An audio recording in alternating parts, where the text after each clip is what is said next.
కృష్ణా గోదావరి జలాల వాటాపై కాంగ్రెస్ ప్రభుత్వం దృష్టి పెట్టిందన్నారు Telangana deputy CM Bhatti Vikramarka. Rayalaseema lift ఇరిగేషన్తో ఖమ్మం, నల్గొండ జిల్లాల రైతులకు ఇబ్బంది కలుగుతోందన్నారు. రాయలసీమ వద్ద ప్రాజెక్టు కట్టుకుంటుంటే బీఆర్ఎస్ ప్రభుత్వం ఆపలేదని భట్టి విమర్శించారు. బీఆర్ఎస్ నాయకులు తప్పుడు ప్రచారాలను ప్రజలు గమనించాలని విజ్ఞప్తి చేశారు. తెలంగాణలో ఉన్న కోయిల్ సాగర్ ప్రాజెక్టును పూర్తి చేస్తామన్నారు డిప్యూటీ సీఎం భట్టి. కృష్ణా జలాలను వీలైనంత తెలంగాణకి ఇవ్వాలని ప్రభుత్వం చూస్తోందని అన్నారు. యుద్ధ ప్రాతిపదికన పాలేరు వద్ద ఎడమ కాలువ పనులు పూర్తి చేశామంటూ భట్టి చెప్పారు.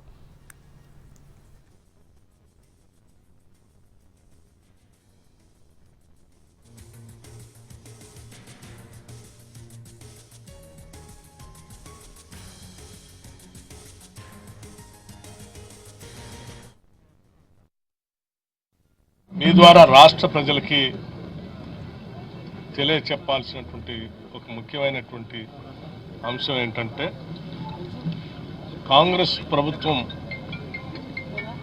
కాంగ్రెస్ అంటేనే వ్యవసాయం, కాంగ్రెస్ అంటేనే కరెంటు, కాంగ్రెస్ అంటేనే బహుళార్థిక సాధక ప్రాజెక్టు.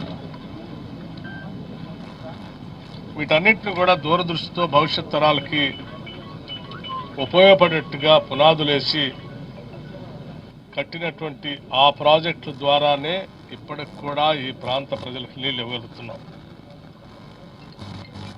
ఈ నీళ్ల కోసం అయితే ప్రత్యేక రాష్ట్రాన్ని ఏర్పాటు చేసుకున్నామో, ఆ ఏర్పాటు చేసుకున్న రాష్ట్రంలో ధనిక రాష్ట్రంగా ఆనాటి టీఆర్ఎస్ పార్టీకి ప్రభుత్వాన్ని అప్పజెప్తే కూడా ఈ రాష్ట్ర ప్రయోజనాలను కాపాడకుండా ఇక్కడ ప్రాంత ప్రజలకి ఇబ్బంది జరిగేటట్టుగా వారు తీసుకున్న చర్యలే ఈరోజు రాష్ట్రానికి భారంగా మారాయి.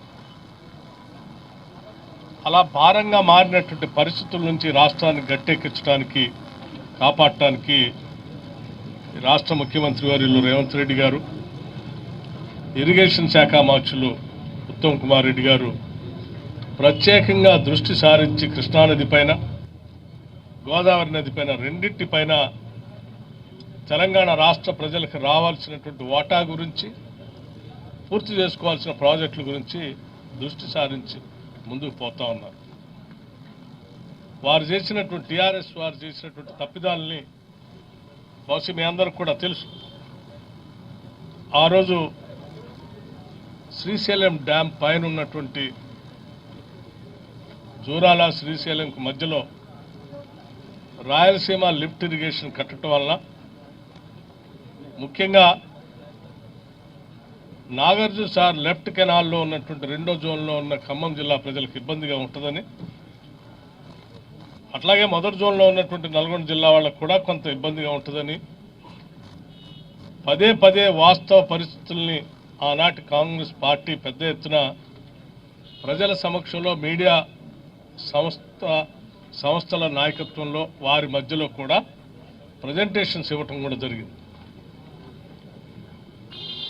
మరి నాగార్జున సాగర్ లెఫ్ట్ కెనాల్కి వచ్చేటువంటి ఈ మేజర్ కెనాల్లో రోజుకి నియరింగ్ అబౌట్ 1 TMC నీళ్లు డ్రా చేసుకోవడానికి అవకాశం. అటువంటిది శ్రీశైలం పైన పర్ డే 11 TMC వాటర్ని డ్రా చేసుకునే కెపాసిటీతో ఏపీ ప్రభుత్వాలు ప్రాజెక్టులు కట్టుకుంటా ఉంటే వాటిని ఆపకుండా సహకరించినటువంటి టీఆర్ఎస్ పార్టీ వల్లే ఈరోజు రాష్ట్ర ప్రజలకు ఇబ్బంది ఏర్పడేటువంటి ప్రమాదం ఉంచుకున్నాం. ఆ రోజు ఇక్కడ ఈవెన్ పాలేరు రిజర్వాయర్ దగ్గర కూడా వచ్చి జరగబోయేటువంటి నష్టాన్ని పవర్ పాయింట్ ప్రజెంటేషన్ ద్వారా కూడా ఇక్కడ వివరించడం జరిగింది. సరే, అదృష్టం కొద్దీ ప్రజల కష్టాలని బయటపడేయాలని, ఇందిరమ రాజ్యం తేవాలని, రాష్ట్ర ప్రజల ఆకాంక్షల మేరకు వచ్చినటువంటి తెలంగాణ రాష్ట్రంలో ఆకాంక్షలు నెరవేరాలంటే కాంగ్రెస్ పార్టీని అధికారంలోకి వస్తే న్యాయం జరుగుతుందని రాష్ట్ర ప్రజలందరూ ఆలోచన చేసి కాంగ్రెస్ పార్టీని గెలిపించిన తర్వాత ఈరోజు కాంగ్రెస్ ప్రభుత్వం ఆ తప్పిదాలన్నింటినీ సరిచేస్తూ రాష్ట్ర ప్రజలకు నష్టం జరగకుండా చేసే ప్రక్రియను ముందుకు పోతూ ఉంటే, చేసిన తప్పిదాలు చేసినటువంటి ఆనాటి ఇరిగేషన్ మంత్రి హరీష్ రావు గారు కానీ, లేకపోతే అందులో ప్రధాన భూమికి పోషించినటువంటి కేటీఆర్ కానీ, లేకపోతే ఆనాడు ముఖ్యమంత్రిగా ఉన్నటువంటి కేసీఆర్ గారు కానీ అడ్డగోలుగా ఈ రాష్ట్ర ప్రభుత్వం పైన తప్పుడు ప్రచారం చేస్తూ బురదజల్లి కార్యక్రమానికి తెరలేపారు.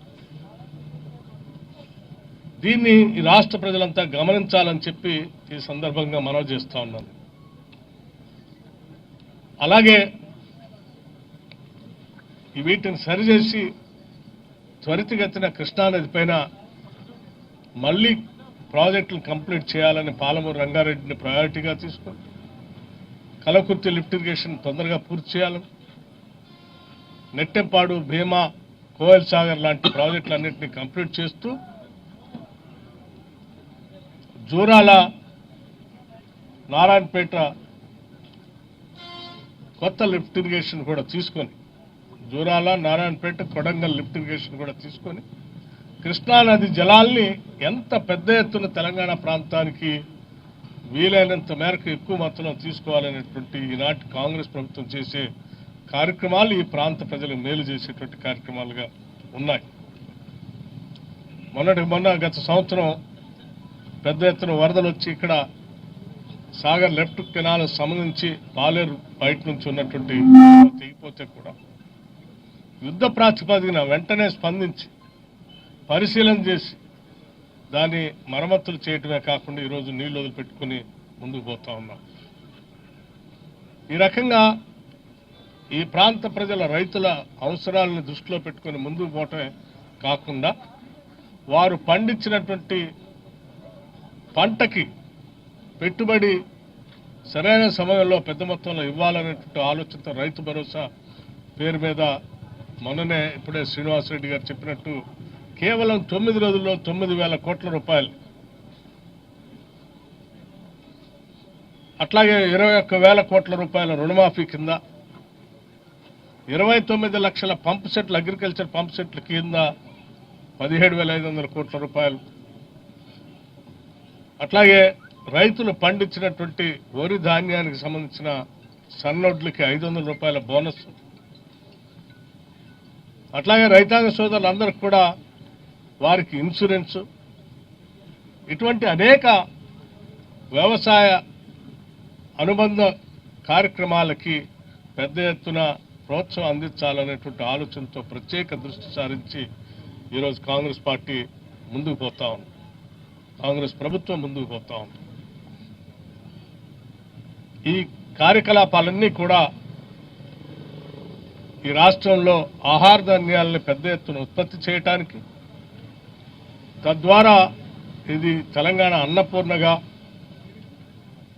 విత్తన భాండాగారంగా కూడా తయారు చేసే ప్రక్రియకి కాంగ్రెస్ ప్రభుత్వం ముందుకు పోతుందని ఈ సందర్భంగా మనవి చేస్తూ, చేసే ప్రతి పని ఇక్కడ ఉత్పత్తి రంగాలు ప్రధానంగా ఉన్నటువంటి ఎక్కువ 65% జనాభా ఆధారపడి ఉన్నటువంటి వ్యవసాయ రంగాన్ని బాగా అభివృద్ధి చేయాలనేటువంటి లక్ష్యంతోనే కాంగ్రెస్ ప్రభుత్వం ముందుకు పోతుందని మరొకసారి మీ అందరికీ తెలియజేస్తూ, ఇవాళ నీళ్లను వదిలేటువంటి ఈ కార్యక్రమం, ఆ అదృష్టం ఈ రాష్ట్ర ప్రజలందరూ మాకు ఇచ్చినందుకు వారికి మరొకసారి నా హృదయపూర్వకమైనటువంటి ధన్యవాదాలు తెలియజేస్తూ